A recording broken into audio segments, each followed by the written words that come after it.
और अब एक ऐसी खबर जो डरा रही है। जी हां, कोरोना ने एक बार फिर अब लोगों की नींद उड़ाना शुरू कर दिया है। पहले सिंगापुर, हांगकांग, अब कोरोना के मामले यहां पर भी नजर आ रहे हैं, यानी भारत में भी। इसके बाद मई की शुरुआत से ही भारत में कोरोना केस सामने आने लगे हैं। 4 राज्यों में केस सबसे ज्यादा है, जबकि कुल मिलाकर दर्जन भर राज्यों में अब तक कोरोना केस सामने आ चुके हैं। क्या डरने की कोई वजह है? जवाब यह है कि अभी नहीं, लेकिन यहां से एहतियात जरूरी है।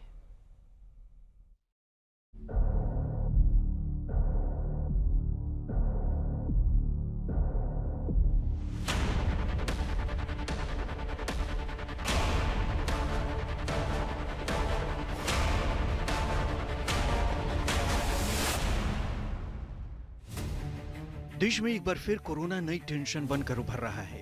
दर्जन भर से ज्यादा राज्यों में कोरोना के मामले सामने आ चुके हैं। आंकड़े लगातार बढ़ते जा रहे हैं। कोरोना से छिटपुट राज्यों में मौत के मामले भी सामने आए हैं। आम लोगों के जहन में सवाल कई पैदा हो रहे हैं। क्या कोरोना की वापसी हो रही है? क्या कोरोना फिर से आफत बनेगा?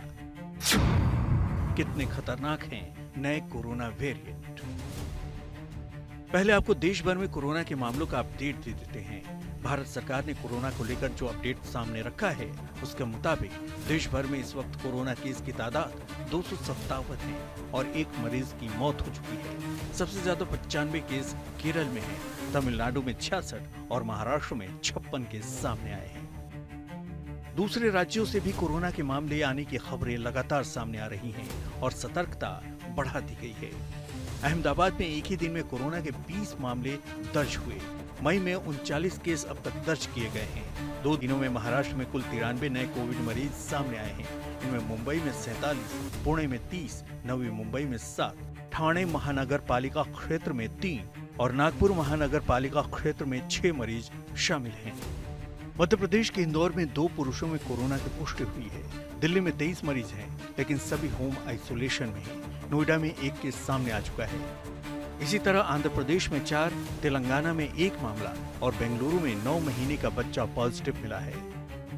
हालांकि डॉक्टर कह रहे हैं कि घबराने की कोई बात नहीं है। कोरोना के जो वेरिएंट देश के मरीजों में मिल रहे हैं वो घातक नहीं है और इनके लक्षण भी सामान्य हैं।